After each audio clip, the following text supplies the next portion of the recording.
Before we begin, imagine the world of Jefferson County, Florida, in August of 1859. The sun had barely broken over the horizon, spilling molten light through the towering pine trees. The air was thick with the scent of wet earth, crushed leaves, and the faint tang of distant rivers. Birds were just beginning their morning songs, but even they seemed cautious, as if aware of the human stories unfolding below the branches. In the heart of this unforgiving landscape, a man named Caleb Holloway carried his third log of the morning, 200 pounds of wet oak balanced across his shoulders.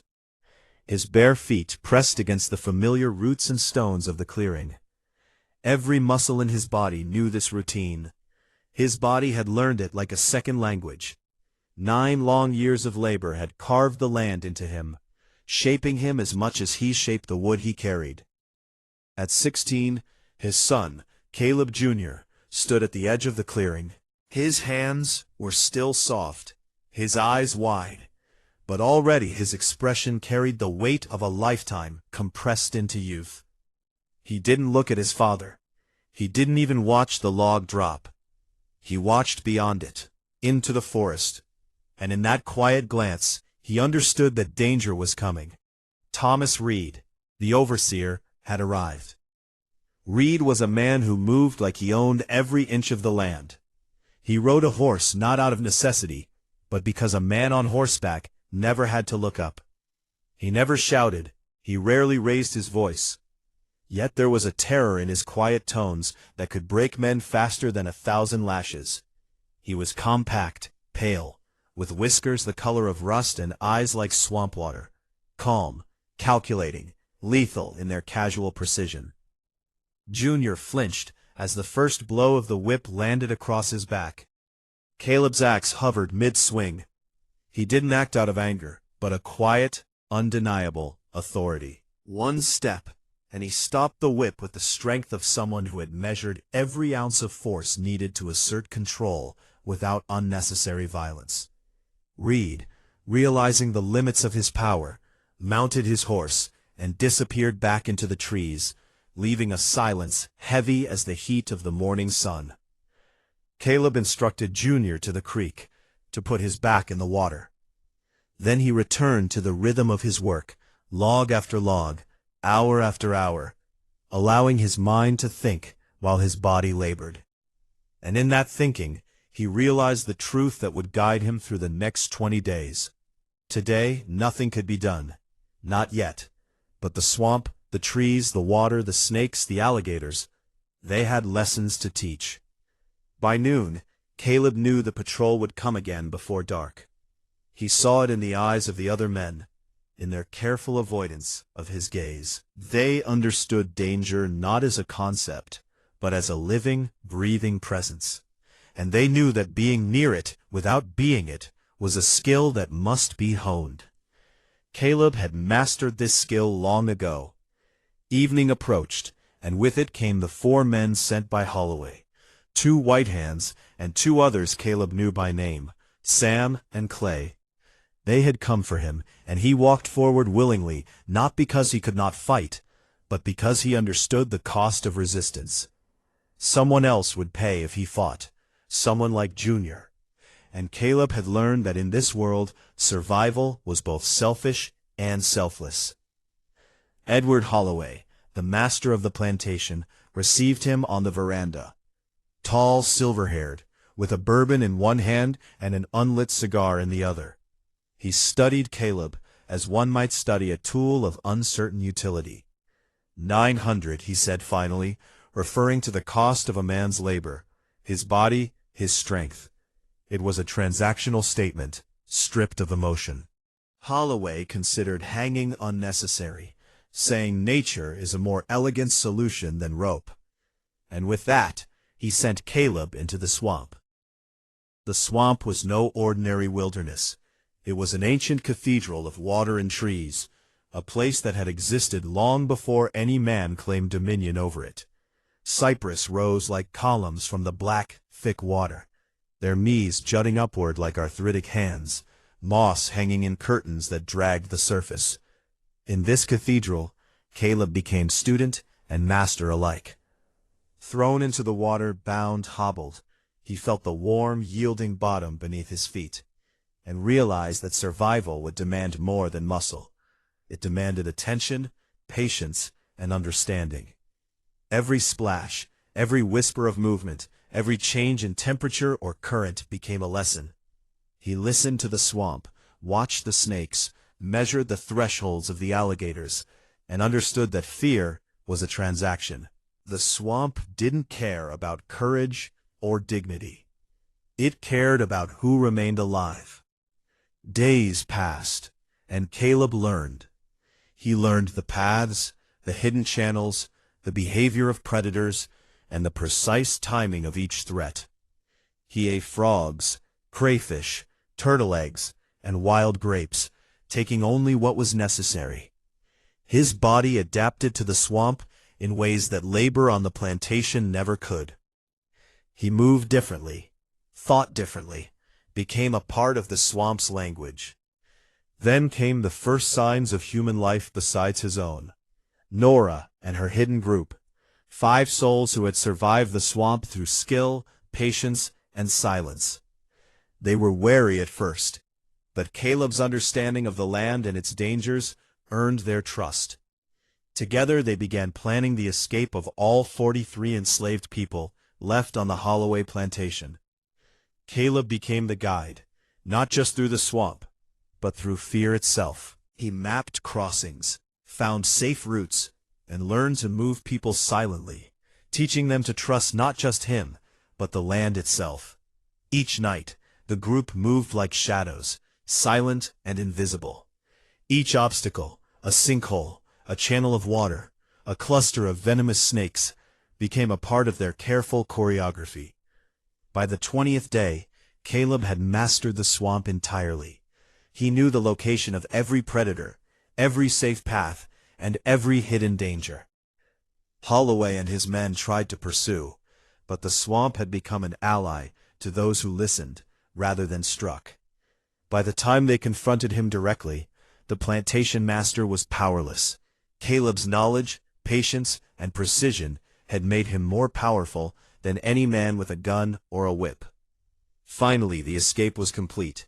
48 people emerged from the swamp under Caleb's guidance, free for the first time. The swamp had given him knowledge, survival, and ultimately, freedom. Not just for himself, but for all those who followed him.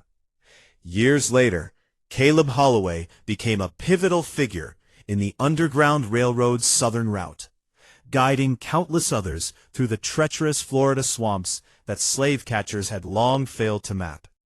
And all of it was possible because he listened, not to men, not to fear, but to the land itself.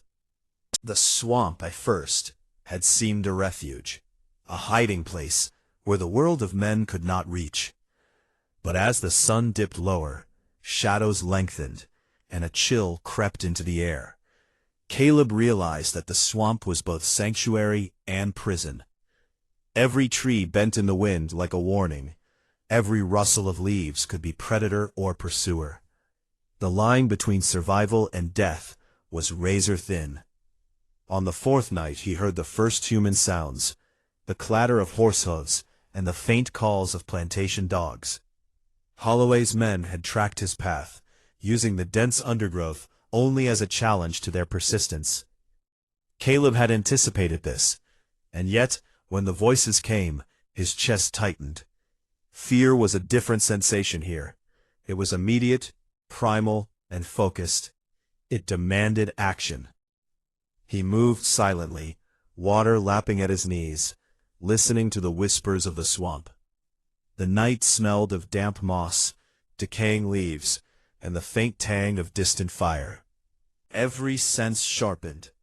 The brush of water against his leg, the faint smell of horse sweat, the shift in air pressure as predators stirred. Caleb had learned quickly that survival demanded more than strength. It demanded attunement. Suddenly, a log shifted beneath him. Instinctively, he froze. 2 eyes reflected faint moonlight across the channel, a black snake, coiled and ready. In another instant, a flash of movement, a heron startled by his presence, sent ripples across the water. Caleb held his breath, letting the swamp absorb him, and after what felt like an eternity, the danger passed. The following days tested him even more. The swamp's resources were finite. Food was scarce, and the group, Nora and her hidden allies, relied on him not just for guidance, but for sustenance. Caleb fished for crayfish, caught turtles, and dug out roots. Every meal was a negotiation with nature. One wrong move, one miscalculation, and illness or injury could have doomed them all. It was during these days that Caleb observed something that few ever noticed. The swamp had patterns, rhythms that dictated the behavior of predators, the flow of water, and even the movement of humans. The cypress knees created natural barriers that directed fish, snakes, and men alike. A shift in wind could carry the scent of humans for miles, or mask it entirely. Caleb began teaching his companions these lessons, turning fear into knowledge. Yet danger wasn't only natural. Human threats loomed larger. Holloway had sent more men, hardened hunters with guns, dogs trained to track human scent, and merciless patience. Caleb watched their patterns, noting how they avoided obvious hazards, but underestimated subtle ones. One evening, he observed a patrol from across a channel, their lanterns reflected in the water. He could see their strategy. Approach, search, wait, then retreat. He smiled quietly. They were predictable, while he had become unpredictable. Tensions within the group were another threat. Fear bred suspicion. Nora, though strong and wise, often clashed with younger members who questioned Caleb's methods. Some wanted to move faster, take risks. Others froze under pressure. Caleb learned that leadership wasn't about giving orders. It was about translating the swamp's language into confidence. About convincing people that patience could be survival, and survival could be freedom. One night, a young man named Eli tried to sneak ahead, thinking he could shortcut through a narrow channel. The water there was treacherous, deep, quick, and lined with tangled roots.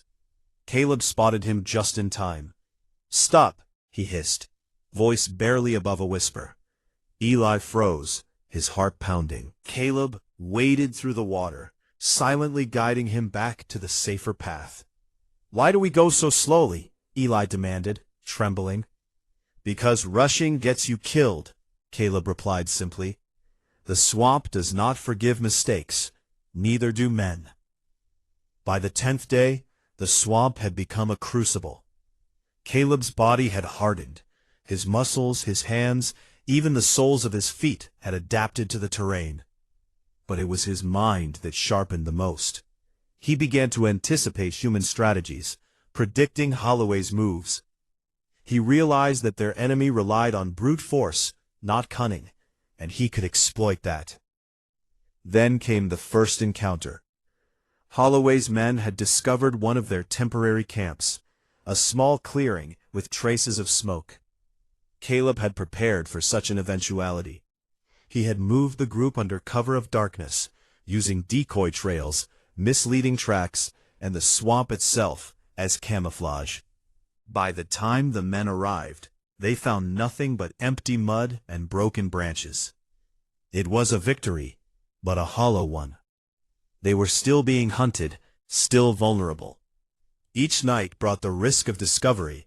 Each day brought the exhaustion of constant vigilance. Hunger, thirst, and insects gnawed at them. Yet Caleb remained steadfast.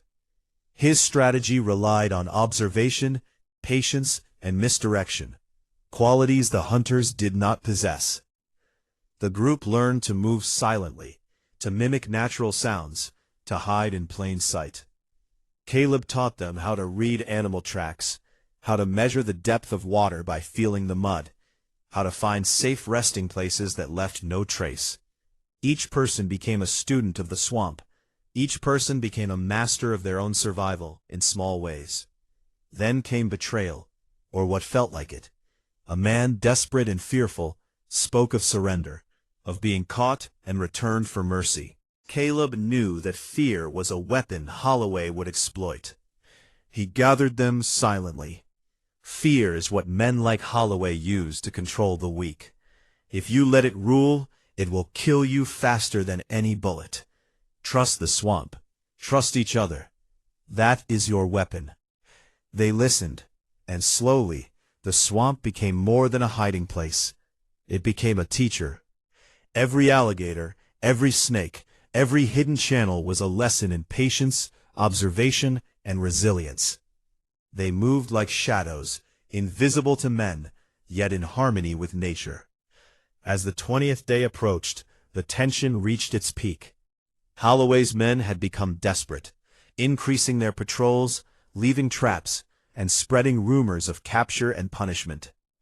The group moved cautiously, Caleb at the forefront. Every choice, every step, every pause was deliberate.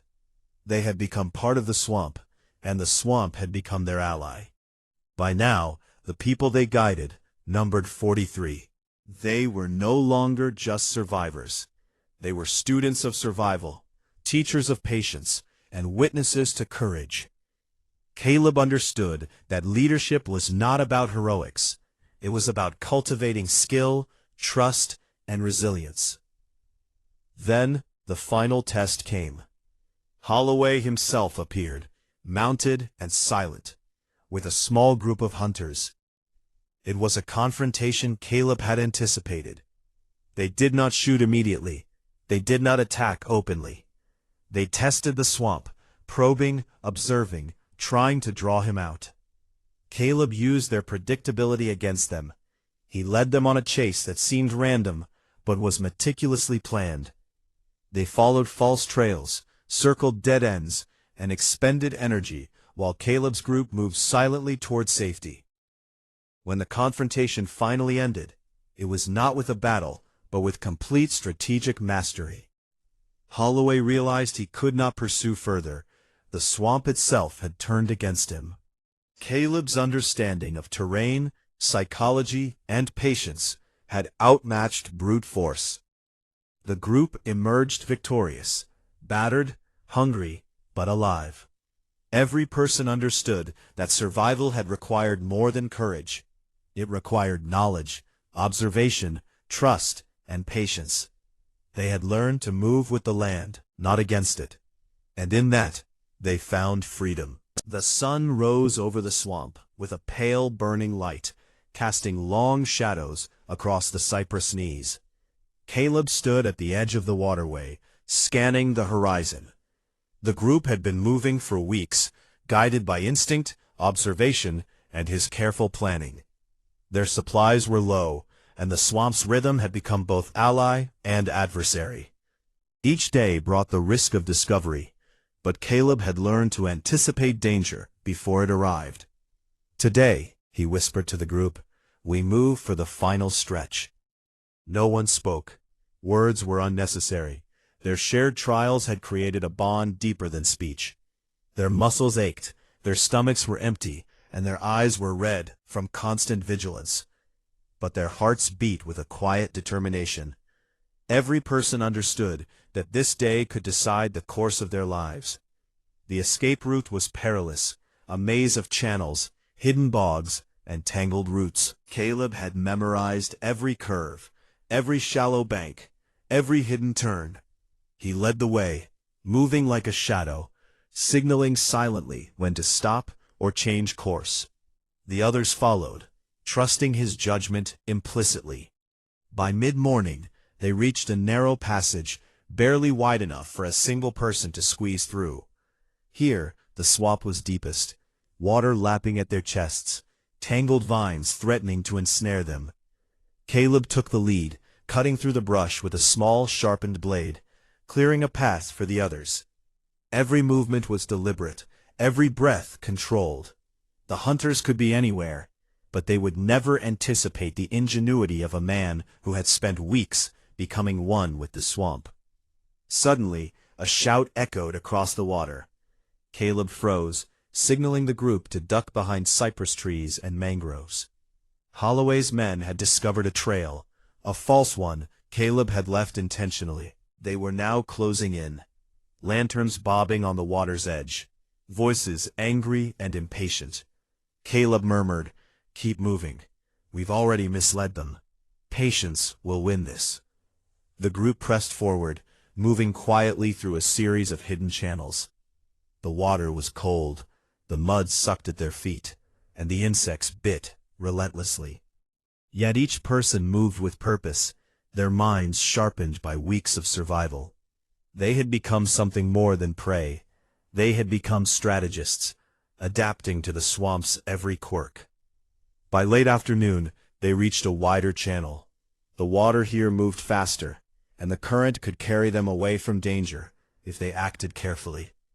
Caleb had fashioned crude rafts from fallen logs and reeds. One by one the group climbed aboard, their faces pale but resolute. Caleb pushed the first raft into the current, testing its stability, then guided the others into place. The journey down the channel was tense. Every splash of water, every rustle of reeds, could signal pursuit. Caleb kept a careful watch, his mind calculating every possible hazard. They drifted past hanging moss, tangled roots, and the occasional flicker of wildlife. The swamp was alive around them, both hiding and protecting them. Night fell and the stars emerged, pale and distant over the swamp. Caleb guided the rafts to a small clearing on the bank, where they could rest without leaving obvious traces. Fires were forbidden. Even the slightest glow could reveal their position.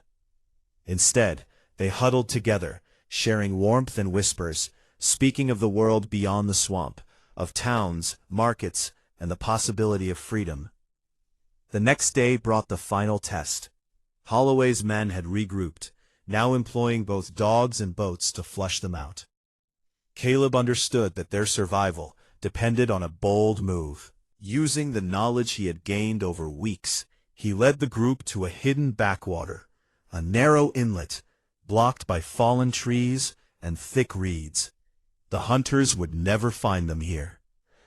One by one, the group slipped into the inlet, moving silently, the water cool against their skin. Caleb paused at the mouth of the passage, ensuring no one was left behind. Every person emerged safely, hearts pounding, breaths shallow. For the first time, the possibility of true freedom felt tangible. As they moved deeper into the inlet, they reached a part of the swamp that was almost untouched, wild, beautiful, and terrifying. Birds called from hidden perches, frogs croaked in chorus, and the water reflected the waning moonlight like a mirror. Caleb looked at the faces around him, each person marked by fatigue, but illuminated by a quiet triumph. They were not yet safe. Holloway's reach could extend beyond the swamp, into nearby towns and rivers. But Caleb had a plan. They would continue moving by night, hiding by day, until they reached a river that flowed far beyond Holloway's domain. The swamp had taught them patience, resilience, and the value of observation. Now, it was time to apply those lessons to the final leg of their journey. Over the next several days, they navigated the hidden waterways, avoiding patrols, using natural cover, and moving silently through dense vegetation. The group had become a single organism, each person attuned to the movements of the others and the rhythms of the swamp. Caleb's leadership was no longer questioned. It was instinctual, trusted, and respected. Finally, on the seventh night, they reached the edge of the swamp, where it met the broader river. The current here was strong and fast, capable of carrying them far from pursuit. Caleb guided the group into makeshift rafts once more, and they let the river carry them downstream. The journey on the river was quiet, contemplative. For the first time, they could see stars without obstruction, hear the wind without interruption, and feel the river's embrace. It was a moment of serenity, a stark contrast to the constant fear and vigilance of the swamp. They had survived, they had endured, and now they were free to shape their destinies. As dawn broke, the group reached the outskirts of a town, far removed from Holloway's reach. Caleb led them to safety, where kind strangers offered food, shelter, and medical care. The group was no longer hunted, no longer prey. They had emerged from the swamp, scarred but unbroken, forever changed by the trials they had faced. In the days that followed, Caleb reflected on the journey.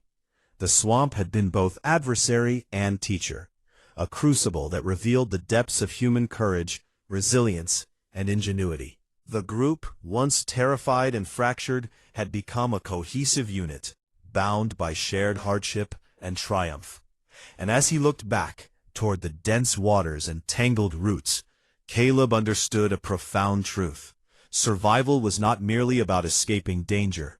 It was about understanding the world around you, trusting yourself and others, and embracing the challenges that shaped you. The swamp had tested them, pushed them to the edge of despair, and demanded their absolute best. And in the end, it had given them the greatest gift: freedom earned through courage, wisdom, and unwavering determination. Even in the darkest corners of the swamp, every individual carried a past, a life that had shaped them long before the chase began. As the group rested on a quiet riverbank, Caleb allowed himself a moment of reflection. He knew that understanding these histories was crucial, not only for survival, but for healing. Caleb's story. Caleb had not always been the figure of quiet authority he had become. Born in a small, dusty town miles from the swamp, he had grown up under the harsh eye of his father, a man driven by fear and pride. From a young age, Caleb understood that the world was neither fair nor forgiving. He had learned to read people, anticipate danger, and rely on wits rather than strength. As a teenager, Caleb had witnessed the violent feud between rival landowners, a feud that claimed friends, neighbors, and even strangers caught in the crossfire. Those experiences honed his instinct for survival. By the time he reached adulthood, Caleb was both cautious and clever, able to navigate social and natural landscapes with equal skill. The swamp had been a challenge he had trained for his entire life, though he did not know it then.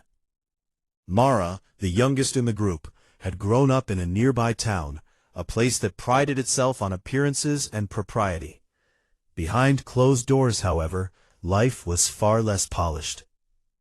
Mara's mother had disappeared when she was only 7, leaving her in the care of a stepfather who was cruel and unpredictable.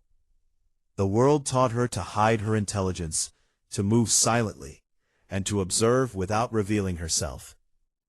Her sharp mind had saved the group countless times. It was Mara who noticed subtle changes in the swamp's currents, who decoded the sounds of approaching wildlife or human movement, and who suggested alternative paths when Caleb needed a second opinion.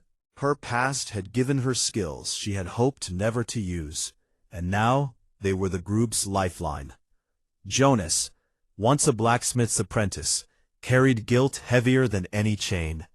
Years ago, he had made a mistake that cost someone dear: the death of his younger brother.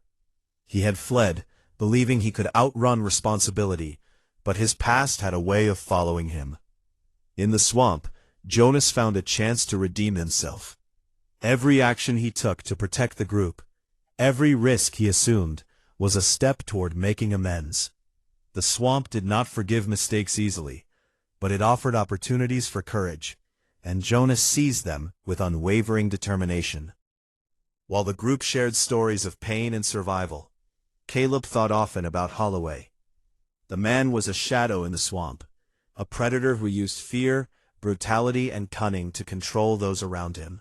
Legends of Holloway were whispered in nearby towns: men and women who vanished, boats found abandoned, signs of violence that authorities could never trace to him. Holloway's power did not stem from wealth or numbers alone. It came from understanding the minds of those he hunted, exploiting their fears and weaknesses. Caleb knew that confronting Holloway or escaping him required more than courage. It demanded insight, observation, and the ability to predict the unthinkable. The unseen swamp. The swamp itself had secrets older than any human presence. As Caleb studied the waterways, he discovered remnants of earlier travelers, lost supplies, even shallow graves hidden by moss and mud. The land held its own history, a memory of struggle and survival that paralleled their own. He realized that understanding the swamp was as important as understanding Holloway. Every branch, every mudflat, every subtle ripple could offer information. The swamp communicated if one listened. The flight of a bird could signal danger. The smell of rot could indicate hidden water traps. The angle of a fallen tree could show where predators had passed. Caleb had learned to read this language, and in turn, he taught the others. The swamp had a rhythm, and tonight, it was a rhythm of tension. Shadows stretched across the water like fingers, and the croak of frogs and splash of distant fish provided a natural heartbeat that Caleb and his group relied on to judge distance, movement, and danger. The first warning. It began with a sound that none of them could ignore. A low whistle, sharp and deliberate, echoing across the moss-draped trees. Mara froze, her instincts honed from years of observing patterns and anomalies. "Someone's here," she whispered. Caleb's hand went to the makeshift spear he carried. His mind raced. Holloway often sent scouts, or worse, those he could manipulate into spying. They had to move, and they had to move silently. Jonas knelt beside a fallen log, pressing his ear to the soft mud. "They're not coming this way yet," he muttered. "But they're close. Too close." The group crouched low, shadows themselves, as the sound of footsteps echoed over the swamp floor. The faint glimmer of a lantern appeared in the distance. A near capture. A young man, thin and trembling, emerged from the fog. His eyes were wide with panic, his mouth open as if to scream, but Caleb raised a finger to his lips. "Quiet," Caleb said. The stranger froze, and it was Mara who stepped forward. "Who are you?" she demanded softly. I'm lost," he stammered. "Please, don't let him catch me." The group quickly learned that the man had been scouting for Holloway, sent to track intruders, or worse, to mislead them. His story was a tangle of half-truths, fear, and lies, but through it, the group understood one thing. Holloway was closer than ever. No sooner had they absorbed this truth than a sudden rustle erupted behind them. The swamp itself seemed alive with menace. Branches cracked, mud sloshed, and the stranger screamed as shadows lunged. Caleb acted without hesitation, grabbing the man and pulling him into the undergrowth. Mara threw a small firecracker, a crude distraction, into the reeds. A cloud of smoke erupted, and the group vanished, leaving only silence and the distant sound of frustrated footsteps. Moral dilemmas in the swamp. The near capture left the group shaken. Jonas, guilt-laden and impulsive, wanted to confront Holloway immediately. "We can end this tonight," he said, voice tight with fear and frustration.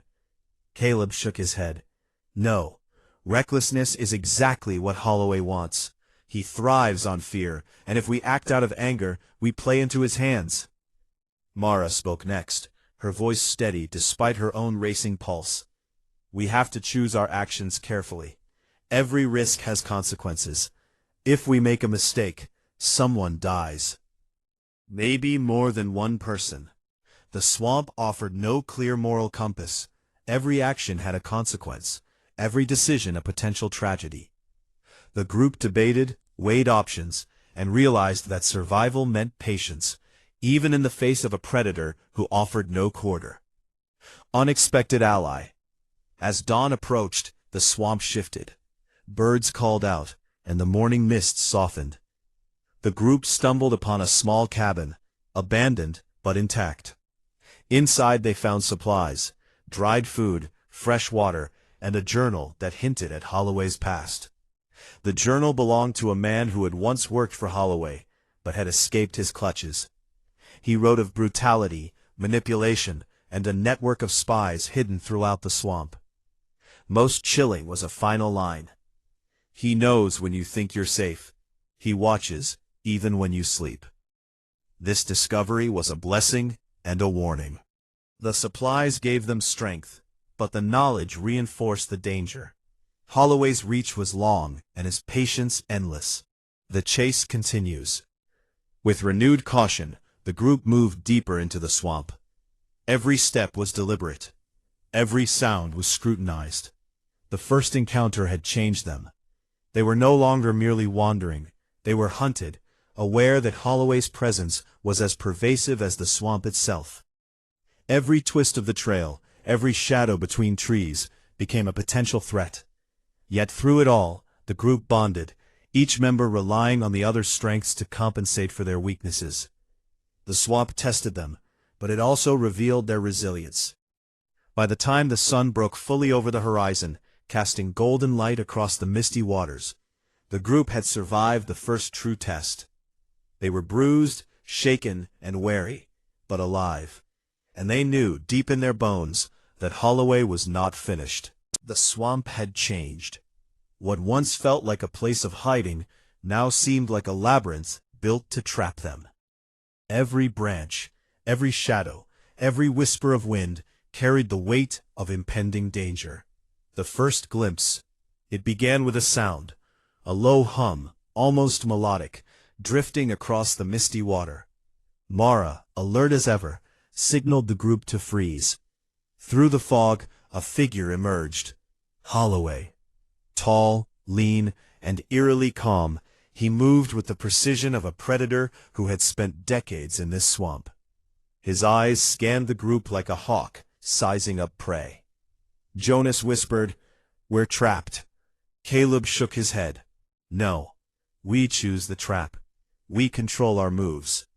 But control was an illusion. Holloway had already anticipated their approach, a shadow among shadows. The standoff. The group moved cautiously, forming a semicircle around Holloway. Branches cracked underfoot, and the tension was palpable. Mara stepped forward, her voice steady, but carrying the weight of every narrow escape they'd endured. "Holloway, this ends tonight." He smiled. A thin, unsettling curve. "Ends," he said, voice calm, almost playful. "You misunderstand. There is no ending.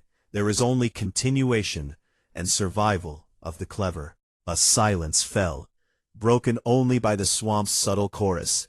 Frogs, insects, distant splashes. It was a silence thick with threat. Jonas, unable to restrain himself, lunged forward with a makeshift weapon. But Holloway moved like liquid, sidestepping and grasping Jonas's wrist with alarming strength. "You must learn patience," Holloway whispered, his voice cold as the mist. "Patience and fear, they are my allies, and soon you will see why." Holloway was more than a physical threat. He was a master manipulator. His words were weapons, cutting through resolve like knives. "You think you've survived the swamp? The swamp survives me," he said. "Every corner you hide in, every shadow you trust, I know, I watch, I wait. You fear me, and that fear is mine to command." Mara clenched her fists. "We are not afraid of monsters," she said. "We are not like you." Holloway's eyes flickered, a momentary crack in his composed facade. "Monsters? Oh no, I am the teacher, and you are my lessons." The group realized that defeating him would require more than courage. It would require strategy, deception, and unity. The battle begins. The confrontation escalated quickly. Holloway lunged at Caleb, who dodged just in time. Arrows from their makeshift weapons flew, barely grazing Holloway as he moved like a shadow himself. Mara and Jonas flanked him, trying to corner him, but every path he took seemed calculated. He anticipated every move, exploiting weaknesses with cruel precision. Amidst the chaos, the swamp itself seemed to join the battle. Mud pulled at their boots, branches tore at clothing, and unseen creatures added layers of danger to every maneuver. It became clear, Holloway had trained here for years. The swamp was his ally, and the group's only chance was to use the environment against him, turning his familiarity into vulnerability. Turning the tables, Caleb noticed a narrow channel of water leading to a dense thicket. He shouted, "Over there! Draw him into the reeds!" Mara and Jonas followed, baiting Holloway with calculated moves. Step by step, they maneuvered him toward the trap Caleb had scouted. The tension was unbearable. One misstep could mean death. Finally, Holloway stepped into the thicket, and the group triggered a crude snare they had prepared earlier. He was momentarily trapped, struggling against the ropes. "You think this ends it?" he snarled, eyes blazing. "You have no idea who you're dealing with."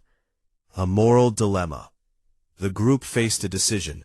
Holloway was bound, but they knew that if left alive, he could escape, hunt again, and continue his reign of terror. Yet taking a life, even his, posed questions about morality, justice, and survival. Mara stepped back, hands shaking. "Do we?" Caleb's jaw tightened. "Justice isn't about revenge, but we can't let him hurt anyone else. We must be smart, not vengeful." Jonas, breathing heavily, looked at Holloway with hatred and fear. "We can't just leave him." It was a tension-filled moment, a true test of their humanity amidst the chaos and danger. The cliffhanger ending.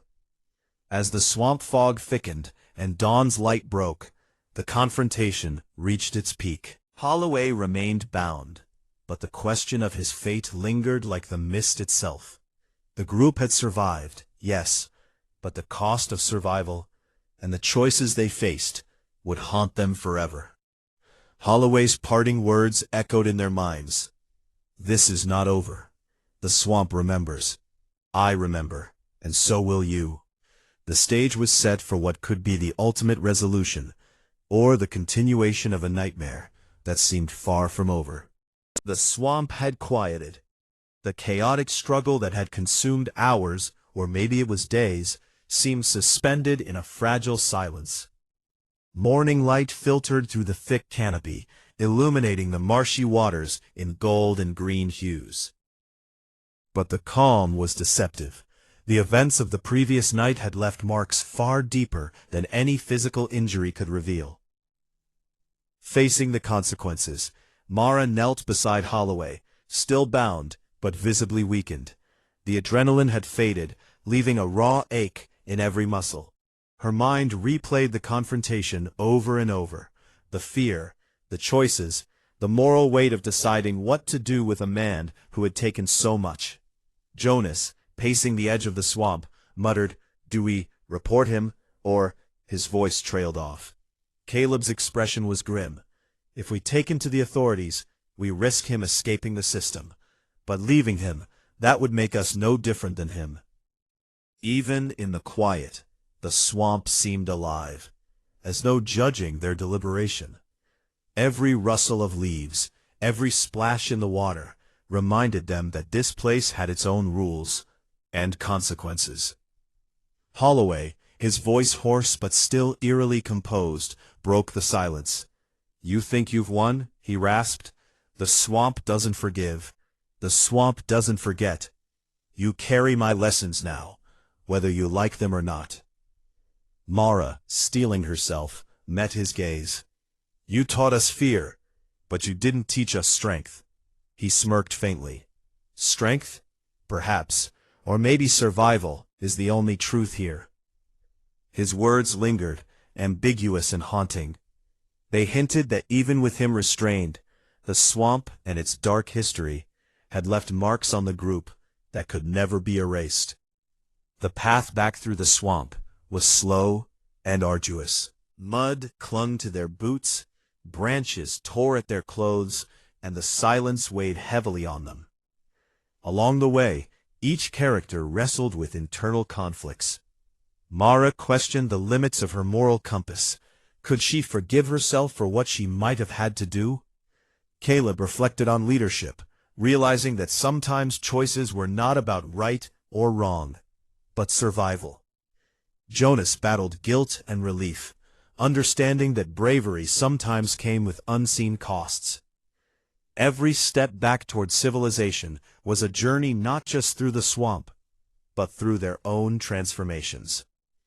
Returning to civilization, when they finally reached the edge of the forest, the city lights of Charleston shimmered in the distance. The familiar world felt different, smaller, almost fragile, compared to the dark, expansive wilderness they had just endured. Authorities were notified. Holloway was taken into custody, though his calm demeanor suggested that this was far from the end. But the group knew that justice, as it existed in society, could not erase the lessons of the swamp. They had survived, yes, but at a cost that no report or court case could fully account for. The psychological toll. Nights were filled with vivid nightmares, replaying Holloway's movements, his words, and the oppressive swamp. Mara awoke in cold sweats, whispering to herself, "He's still out there, in some way." Caleb, normally stoic, found himself staring at maps of the swamp, tracing routes, replaying strategies, questioning every decision he had made. Jonas withdrew into silence, haunted by choices he hadn't thought he would have to make. Even as days passed, the swamp remained a shadow in their minds, its lessons, its threats, and its eerie persistent memory. Reflections and growth. Despite the trauma, each member of the group emerged changed. Mara developed a new resilience, understanding the depth of her courage and moral conviction. Caleb recognized the weight of leadership, knowing that decisions carried consequences beyond immediate survival. Jonas learned to trust both his instincts and his inner voice. Companions, realizing that unity could overcome even the most formidable threats. Together, they acknowledged that surviving Holloway and the swamp was not just about physical endurance. It was about understanding fear, facing moral dilemmas, and finding strength in the bonds forged under pressure. The lingering mystery. Though Holloway was restrained and taken away, the swamp still whispered secrets. Some strange symbols carved into tree bark, some faint sounds at night. They reminded the group that the dark history of this place was far from fully revealed. And deep down, they understood the truth. Some shadows could never be entirely eliminated. Some lessons were meant to linger, haunting and shaping those who survived.